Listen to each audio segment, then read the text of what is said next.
কালকে এগুলো খাইছি, দেখো এগুলো খাইছি,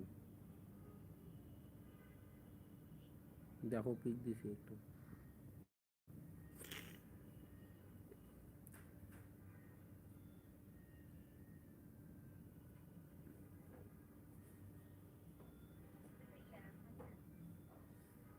এটা আমি নিজে বানাইছি, ওরকম দেখা যায় না।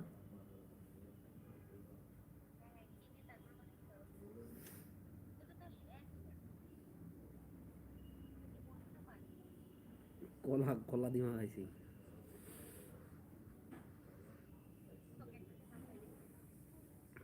আনছি কিনে ওগুলো যে আনলাম, কিন্তু খাইতে পারি নাই, শরীর খারাপ। গতকাল খালি খাইছি ওগুলো, অল্প অল্প করে মাখাইছি, তাই কতগুলো হয়েছে খাইতে পারি না।